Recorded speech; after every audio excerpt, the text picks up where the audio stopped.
YouTube channel future with Ashutosh में कैसे हो आप सभी। उम्मीद है आप अच्छे होंगे और जहाँ भी होंगे सकुशल होंगे। अभी तक जो मैंने क्लास लिया था आपको मैंने बताया कि बिग बैंग थ्योरी क्या है, वो भी एनसीईआरटी के थ्रू बताया था। मुझे पता है कि कई सारे सवाल आपके दिमाग में आ रहे होंगे कि इतना बेसिक क्यों बता रहा हूँ। अभी आप सिर्फ इसको सुनिए, क्योंकि जानते हैं ना जियोग्राफी का लेवल, मेरा जो मानना है, मैं पर्सनली आपको सजेस्ट करता हूँ कि आप जियोग्राफी अगर आपका ऑप्शनल नहीं है तो आप जियोग्राफी के लिए 11-12 की एनसीईआरटी या यूँ कहो 9 to 12 एनसीईआरटी पढ़ लीजिए न्यू वाली, आपके लिए पर्याप्त हो जाएगा और कोई किताब पढ़ने की ज़रूरत ही नहीं होगी। प्लस एटलस ज़रूर पढ़ना है, एटलस पढ़ लीजिए और 9 से 12 की एनसीईआरटी पढ़ लीजिए, आपका प्रीलिम्स निकल जाएगा, कोई भी दिक्कत नहीं होने वाली। तो आगे बढ़ते हैं, तारों के निर्माण के बारे में बातें करेंगे और देखेंगे तारों का निर्माण क्या है। प्राथमिक ब्रह्मांड में ऊर्जा और पदार्थ का वितरण समान नहीं था।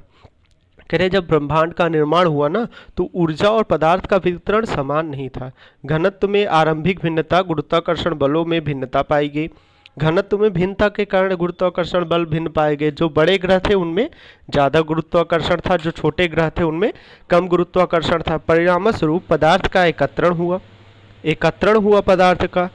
यही एकत्रण आकाशगंगाओं के विकास का आधार बना, विकास के आधार बने। ठीक है, एक आकाशगंगा में असंख्य तारों का समूह होता था। असंख्य तारों का समूह, यहाँ पे क्या करें, असंख्य तारों का समूह जिसकी संख्या गिनती नहीं की गई है, अनुमान लगाया गया है और कर भी नहीं सकते हम। आकाशगंगाओं का विस्तार इतना अधिक होता है कि उनकी दूरी हजारों प्रकाश वर्षों में मापी जाती है।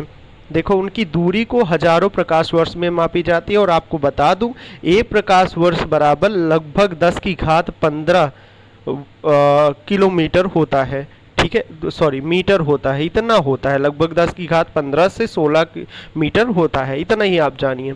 ठीक है, या यूं कहो एक प्रकाश वर्ष का मतलब एक वर्ष में प्रकाश द्वारा चली गई दूरी को प्रकाश वर्ष कहा जाता है। एक अकेली आकाशगंगा का व्यास 80,000 से 1,50,000 प्रकाश वर्ष के बीच में होता है। क्या लिख रहे हैं देखिए, ये बहुत इंपॉर्टेंट है, कितना बड़ा होता है एक आकाशगंगा। एक आकाशगंगा के निर्माण की शुरुआत हाइड्रोजन गैस से बने बादलों के संचयन से होती है, जिसे निहारिका कहते हैं। क्या कह रहे हैं, निहारिका। कैसे कह रहे हैं भाई, कह रहे हैं कि जो हाइड्रोजन गैस के बादल थे उनसे निहारिका बना। क्रमशः इसकी बढ़ती हुई निहारिका में गैसों के झुंड विकसित हुए। ये झुंड बढ़ते बढ़ते घने गैसीय पिंड बने, जिनमें तारों का निर्माण प्रारंभ हुआ। ऐसा विश्वास किया जाता है कि तारों का निर्माण लगभग 5 से 6 अरब वर्ष पहले हुआ था। ठीक है, आपको क्लियर हो रहा है ना, सब चीज़ें दिख रही हैं, समझ में आ रहा है ना।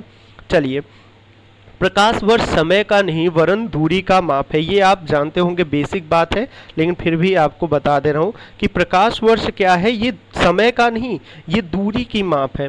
प्रकाश की गति 3 लाख किलोमीटर प्रति सेकंड चलती है। विचारणीय है कि एक साल में प्रकाश दूरी कितना तय करेगी।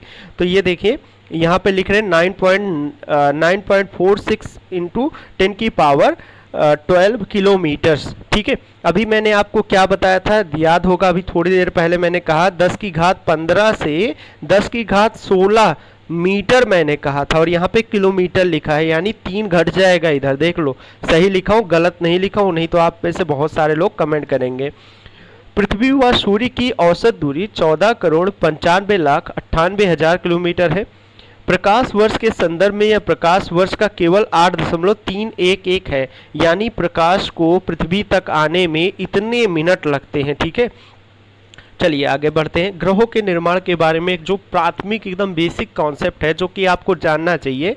और ज़्यादातर प्रश्न यहाँ से नहीं आते, बहुत हार्ड प्रश्न नहीं आएंगे, सिर्फ ऐसे पॉइंट बाय पॉइंट ही प्रश्न आते हैं। चाहे आप पिछले प्रश्न पत्र उठा के देख लीजिए, और अभी कुछ दिनों से तो इसके प्रश्न बहुत कम हो गए हैं। अब बहुत कम हो गए हैं, इसलिए कुछ लोगों का कहना है कि अब इसको पढ़ना बेकार है, लेकिन कुछ लोगों का क्या कहना है कि भाई अगर जहाँ से प्रश्न नहीं आ रहे उसको पढ़ते रहो। कब यूपीएससी का मूड सन का और यहाँ से प्रश्न उठाना शुरू कर दिया, किसी को नहीं पता। ठीक है, तो चलिए, तारे निहारिका के अंदर गैस के गुंठित झुंड है। ठीक है, कह रहे हैं कि तारे जो हैं गैसों की एक झुंड है। इन झुंडों में गुरुत्वाकर्षण बल से गैसीय बादल के क्रोड का निर्माण होता है। क्रोड माने कोर, क्रोड का मतलब कोर। क्या लिख रहे हैं, बादल से क्रोड के चारों तरफ गैस व धूलकण घूमती हुई तस्करी का निर्माण करती है। तस्करी वही मैंने कहा था, डिस्क। जैसे आप समझिए कि जैसे आप जो कैसेट पुराने समय में चलती थी, कैसेट या कोई प्लेट हो, वो एक डिस्क है। डिस्क है। 2D की बात करेंगे, अगर आप मैथ से या साइंस से हैं तो आप 2D में डिस्क को अच्छे से समझ पा रहे होंगे। अगली अवस्था में जैसे आपको समझा दूं, यहाँ पे मेरे पास कुछ इमेज फॉर्म भी है। जैसे ये देखिए, ये एक गोला है, ठीक है, ये गोला है, नॉर्मल गोला है, ठीक है। और अगर मैं कहूँ कि ये गोला भरा हुआ है, मतलब ये एक गेंद है, अगर मैं ये कहूँ कि ये गेंद है, गेंद है, तो ये क्या हो गया, इसको कहा जाएगा गोला है, ये गोला है। क्या है ये, गोला।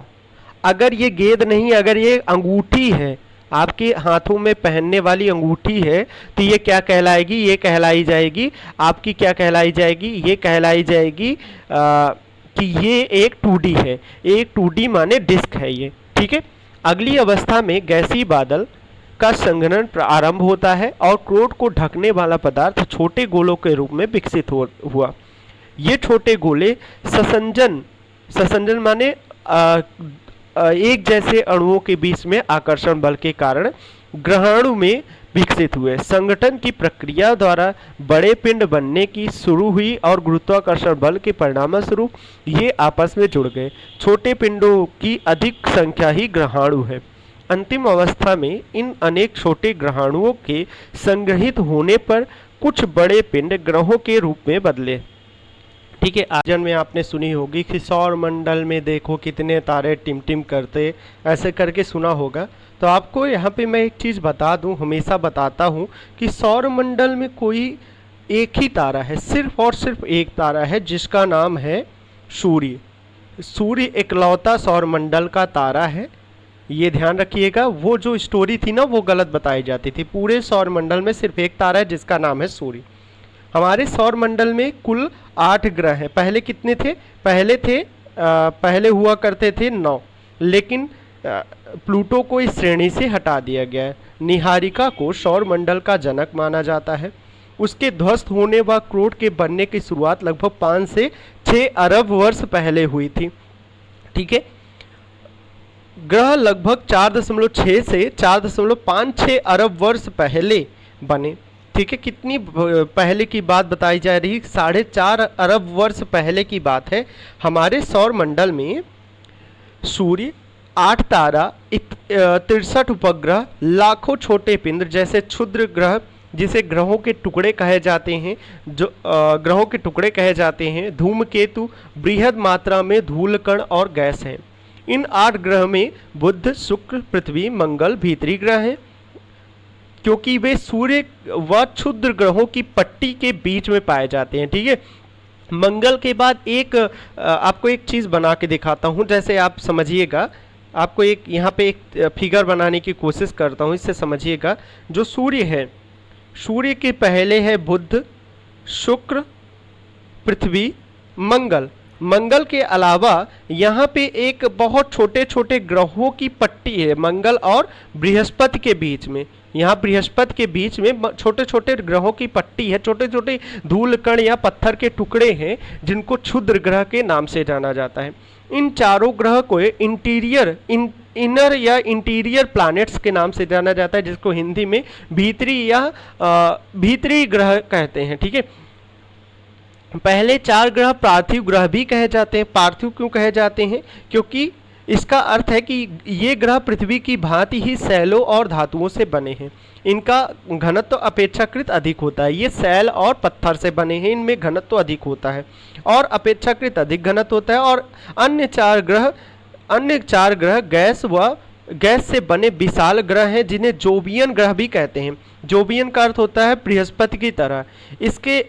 इनमें से अधिकतर पार्थिव ग्रह से विशाल हैं और हाइड्रोजन और हीलियम द्वारा सघन वायुमंडल द्वारा बने हैं, ठीक है। ऐसा क्यों हुआ है कि पार्थिव ग्रह जो थे वो सैल के बने हैं और सब गैसीय ग्रह से बने हैं? तो इसका एक सिद्धांत ये दिया जाता है, क्योंकि ये जो इनर ग्रह हैं नज़दीकी वाले ग्रह हैं, इनमें सूर्य की नज़दीकी होने के कारण, सूर्य के आकर्षण बल के कारण इनके गैस और धूल कण को सूर्य ने अपनी तरफ अवशोषित कर लिया, जबकि दूर वाले ग्रहों में ऐसा नहीं हुआ। इसलिए वो ग्रह क्या हुए, बड़े हो गए और उनमें गैसों की मात्रा अधिक हो गई, इसलिए उसका घनत्व भी कम हो गया।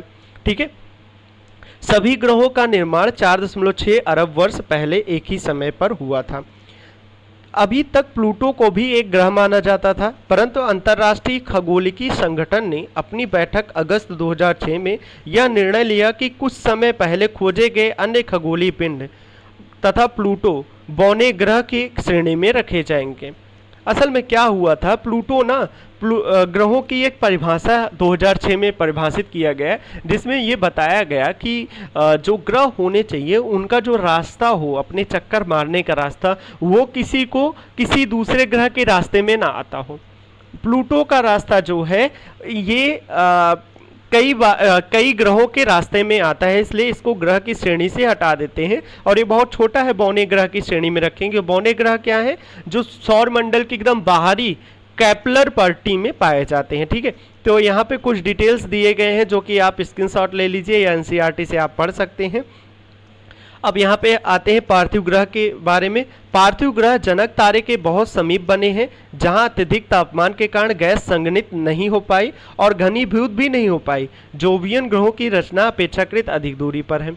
सौर वायु सूर्य के नज़दीक ज़्यादा शक्तिशाली थी, अतः पार्थिव ग्रहों से ज़्यादा मात्रा में गैसों और धूल कण को उड़ा ले गई।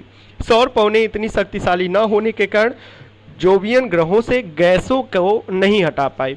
पार्थिव ग्रहों के छोटे होने से इनकी गुरुत्वाकर्षण शक्ति भी कम रही, इसके परिणामस्वरूप इससे निकलने वाली गैस इन पर रुकी नहीं। ये चीज़ें आप समझ रहे हैं ना कि पहली बात तो जितना ज़्यादा बड़ा ग्रह उतनी ही अधिक उसमें गुरुत्वाकर्षण, ऐसी बातें की जा रही है। तो नेक्स्ट पॉइंट है चंद्रमा। चंद्रमा के बारे में आपको हम बताएंगे नेक्स्ट क्लास में, ये क्लास परसों आएगी। ठीक है, कल आपकी हिस्ट्री की क्लास होगी, मॉडर्न हिस्ट्री की। धन्यवाद।